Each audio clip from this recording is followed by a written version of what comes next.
2 days before my due date, my husband's ex sent him a frantic text about an emergency.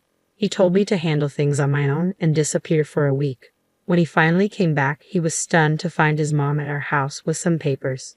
Oh boy, I read it. I'm in a very complicated situation right now, and any advice would be greatly appreciated.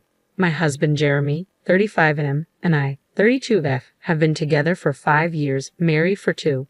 We met through work, so I didn't know much about his past initially. Eventually, I learned that we both had only had one serious relationship post-college. My ex and I had dated for 4 years, 3 during college and 1 year after, but we broke up due to personal differences and lost touch. We had been broken up for almost 5 years when I met Jeremy. However, Jeremy was still in touch with his ex when we started dating and was actually pretty good friends with her. His ex, let's call her Valerie, was his high school sweetheart. They had been together since they were 16, right through college, and had been broken up for 5 years when he met me. He told me that they had parted ways because she wanted to advance her career with a job in Australia, and he didn't want a long-distance relationship. They tried to make it work for a few months, but eventually mutually agreed to part ways since it was for the best. They were part of the same circle, so they continued to stay in touch and remain friends. I was fine with it until I met his group of friends for the first time after almost 9 months of dating. All of them got together for dinner on New Year's Eve, and Jeremy decided to take me along to introduce me to his friends. Valerie was there as well, which surprised me since I hadn't been prepared to see her. Jeremy had only said nice things about her, so initially, I wasn't insecure. But as soon as I started interacting with her, I realized her energy was very different from what I had expected. Jeremy had made her sound warm and relaxed, but she wasn't like that at all. She made some really cutting remarks about me in front of everyone, and everyone just laughed it off because apparently that was her sense of humor. But I didn't like it one bit. Nobody seemed to get it because she disguised her comments as jokes, like how she remarked that I looked different in person than in pictures, and how she wasn't sure if I was Jeremy's type since he preferred tall blondes and I was neither. But she was, and everybody laughed since they thought she was just joking. She also made some remarks about how I was her successor, so she felt like she owed it to me to give me some training on how to keep Jeremy happy. These remarks were still somewhat harmless, and I was willing to look past them, thinking she might just have a very weird sense of humor. But then, while we were drinking, she toasted to the fact that Jeremy had finally moved on and how happy she was for him.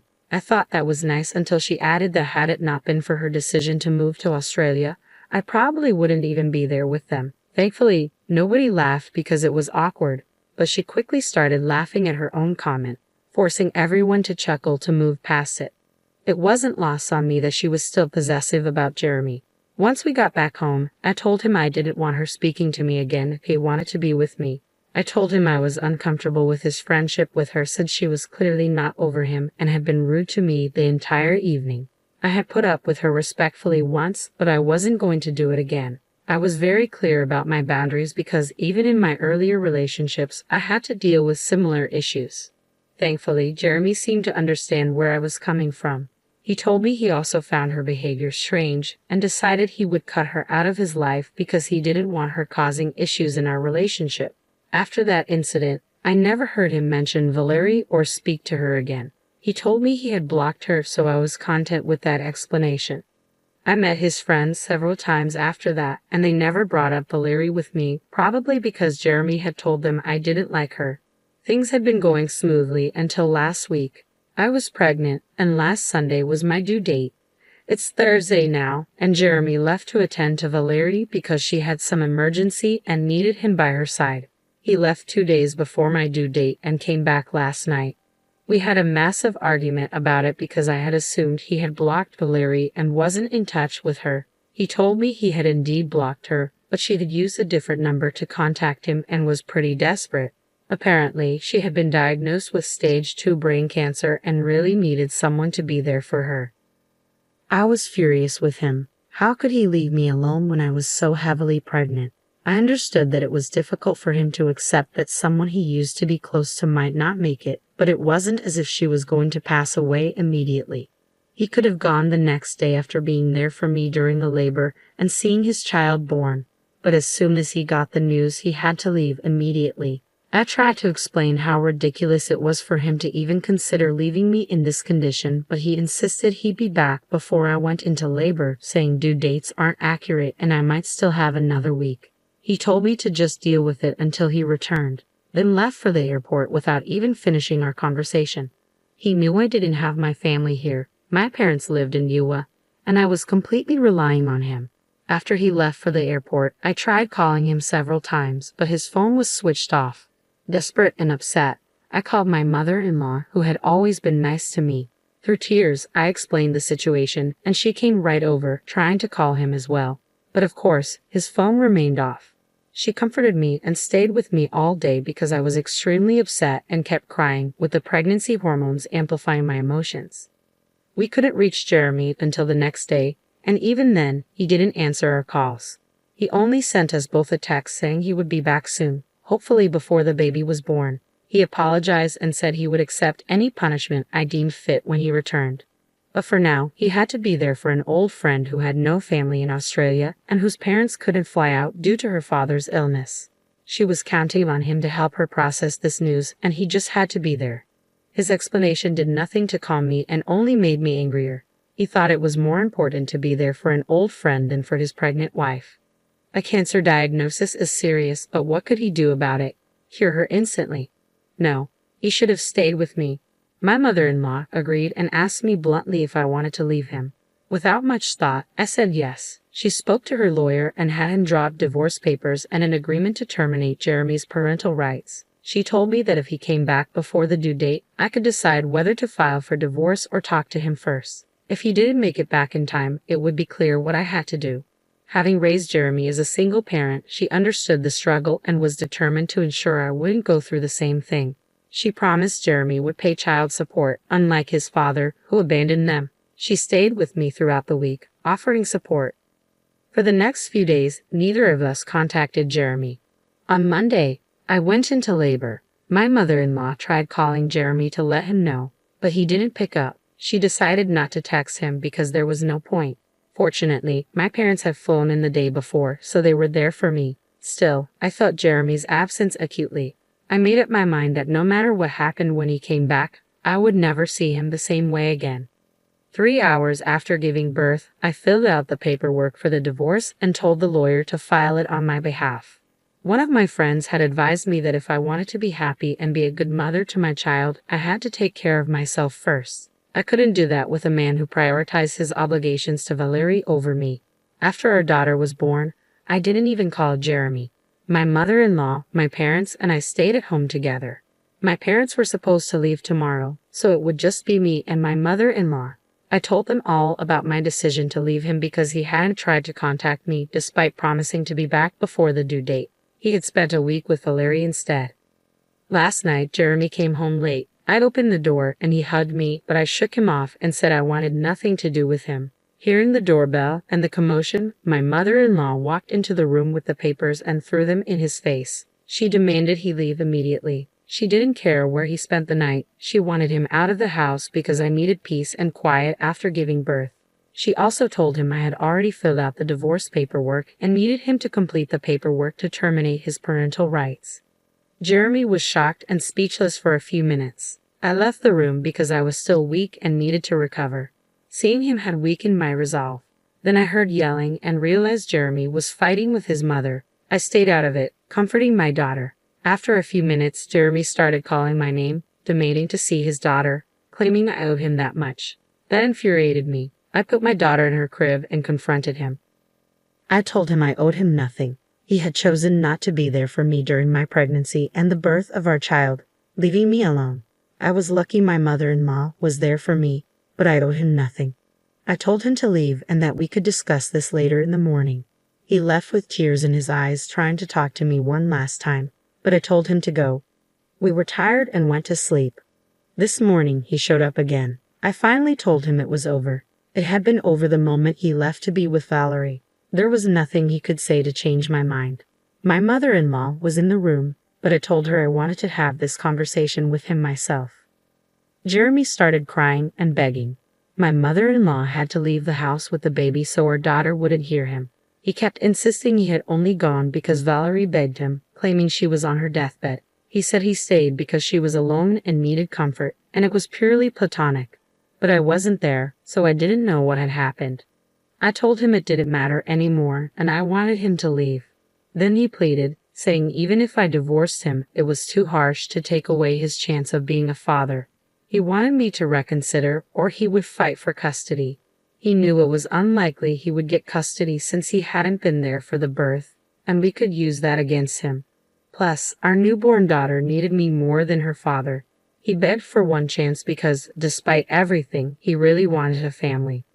Eventually, Jeremy did leave but asked me to think it over. Now, I'm not so sure what to do. This is a huge decision involving people's lives, so I want to be certain before moving forward. Am I the asshole for divorcing my husband and asking him to terminate his parental rights over our daughter because he skipped her birth to be with his ex, who claimed to be on her deathbed? Update: I've made up my mind and am going through with the divorce. I'm still contemplating whether I want full custody or not. Jeremy has shown up at the house every day to apologize and literally beg for forgiveness. It's getting harder to turn him away, but I know I have to. Thankfully, my mother-in-law has been incredibly supportive and is helping me take care of the baby. My parents had to fly back home, but my mother-in-law has moved in with me long-term to provide the help I need. I told her that even if I decide against giving Jeremy full or partial custody, she will always be welcome to visit her granddaughter. I asked my mother-in-law for her opinion on the custody situation, but she left the decision to me, confident that I'll make the right choice for both of us, just like I did with the divorce. I'm still struggling with this decision, and it hasn't gotten any easier because Jeremy keeps showing up. Every time he comes, I feel like taking him back and forgiving him, but I can't, not after everything I've been through. Valerie has always been a sore spot for me, and he ignored that even when I was pregnant with his baby. Honestly, I don't know if they have been in touch or if something was going on between them recently. I can't trust anything he says anymore. His apologies are always the same. He insists nothing happened. It was all platonic, and he was just taking care of her because she claimed to be on her deathbed. Every time, I have to tell him the same thing back. It doesn't matter anymore because I've made up my mind and am leaving him. It's sad, but that's just how it is. Update 2. A few days ago, I posted an update about deciding to go through with the divorce but being unsure about filing for full custody of my daughter. Now, I think I know what to do. For almost 5 days straight, Jeremy showed up daily to apologize and try to win me back. Then, he suddenly stopped. I found it strange but felt relieved, thinking I could finally think clearly. However, after he stopped coming, I started receiving texts from people telling me that what I was doing was incredibly wrong and immoral, and they never expected me to act like this. His friends began bombarding me with messages, not just his usual group but every single person who went to school or college with him. It felt like he set up a template for them to send, like a petition. They sent emails and messages trying to convince me to cancel the divorce. At first, I blocked people left and right, but then they started making fake accounts to send the same messages. There are only so many people you can block. Besides, I'm dealing with emotional trauma, processing everything, and trying to be there for my newborn daughter. This is the last thing I needed. If Jeremy really cared about me, he wouldn't be putting me through all of this at such a delicate stage of my life. It's obvious he only cares about himself. I don't think I have to worry about my daughter's custody anymore. I'm going to file for full custody, and that's final. He still has the papers and can sign his rights away if he chooses. I've spoken to my lawyer, and this is happening. The messages I've been receiving are hurtful, and I know for a fact that he has written the template and instructed his friends to send it to me. It reflects his beliefs more than anything else. If this is how he views me, we don't need to be together at all. The messages included a line saying, "We never expected you to be the kind of person who would use their child as a pawn to punish their partner and play mind games like this." Is he for real? Does he seriously think I'm using our daughter to punish him for what he did? He clearly doesn't understand how marriages or children work. That line hurt me deeply and solidified my decision. When I showed the messages to my mother-in-law, she was very upset and wanted to contact him and tell him off.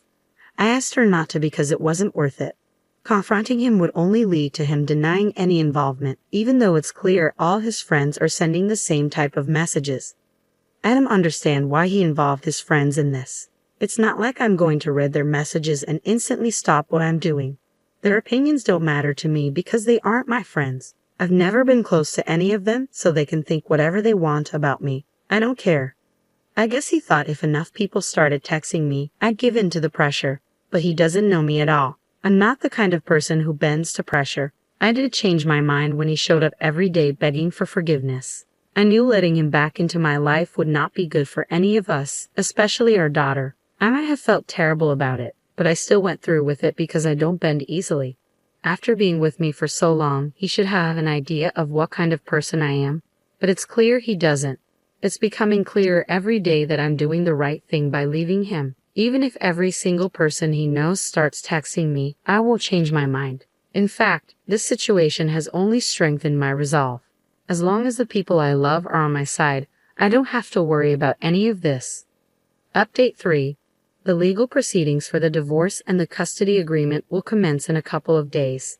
Jeremy has decided not to contest the divorce but is demanding at least partial custody of our daughter. We're going to see how that works out. I'm open to the idea because I'm not inherently evil, but I don't want to implement shared custody until our daughter is at least a couple of years old. That's what we're going to negotiate, and I'm very happy I've made this decision for myself. Now that it's finally happening and hitting me how real all of this is, I thought I would be scared, but I've never felt more sure of anything in my life. I think some of this confidence might be because of a message I received from Valerie yesterday. She told me that she really didn't want to be a homewrecker but needed somebody by her side since her parents wouldn't be there for her. Jeremy was the only person she could think of. She also mentioned that over the past couple of years she had tried to contact him several times and he had always turned her down, saying I wouldn't approve of it. But she knew that her oldest friend in the world would always be there for her, especially if she was sick, which is why she contacted him. She apologized for the trouble this had stirred up in my marriage, but thought I should let him retain his individuality instead of being so controlling. So, I was right that he hadn't blocked her at all, and they had stayed in touch, maybe not in the way I thought. But they did at least speak to each other. The worst part was that she also told me they had shared a moment when they were together and ended up kissing for a couple of minutes. But after that, Jeremy had drawn away from her, saying he couldn't do this, especially while his wife was with his child. She told me that he had not let the kiss last more than a couple of minutes, and that was how loyal he was to me, as if that was supposed to make a difference. It was ridiculous, but yes, I was right about everything. Now, getting the divorce and custody on my terms should be a cakewalk.